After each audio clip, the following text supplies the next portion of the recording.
hello hi everyone देखंतु आज मु केते बहुत दिन पर आसी यूट्यूब को वीडियो बनवाई मु आज बनवा जाऊँगी तो कंचा आंबर खट्टा तो देखते आज केमती बनैबी एटा दीटा आंब जोटा कि मीठा आंबटा तो दीटा आंब मु नहीं जाइए मु कंचा दीटा आंब को काटी देइछि एटा चपा चढ़े काटी देइछि मु चपा सहित भी आपन रखी करें मत पसंद नुह तो मु चपा काटी देइछि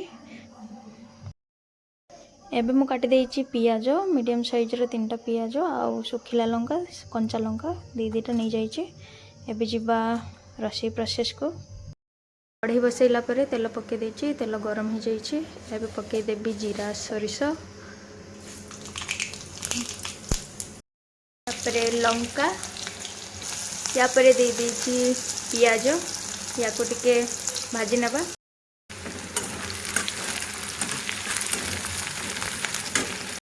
गुड़ नहीं जाइए ये देखो सफा गुड़ एबे ताको मु पकई देबी गुड़टा को मु पकई देइछि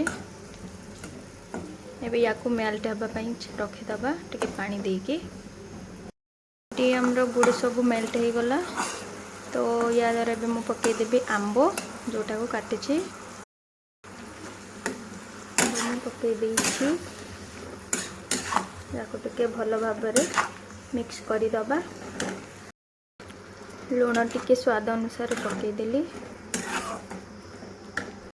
पकईबी मु टिके हळदी अल्प टिके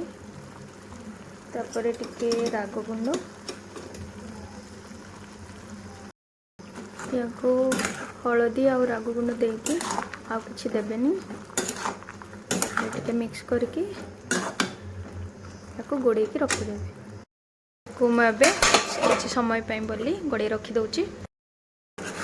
देखो तो हमर आंब खट्टाटा हो जाइए पानी सुखी जाइए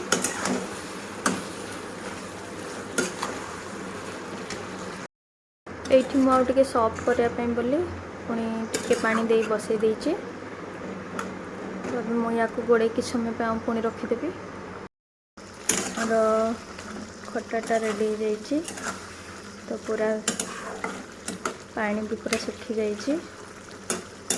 एमती टिके ग्रेवी रहा दरकार तो यहाँ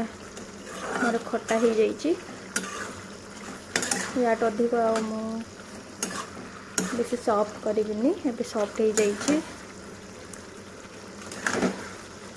देखो बहुत ही बढ़िया लगुच आंब भी सॉफ्ट हो जाइए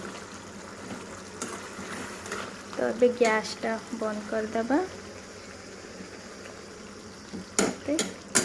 या को टिके रखीदबा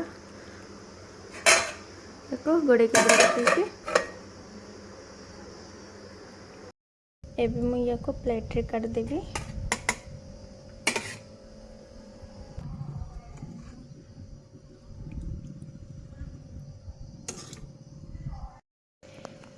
केते बढ़िया देखा जाउची मो प्लेट रे काट देइची तो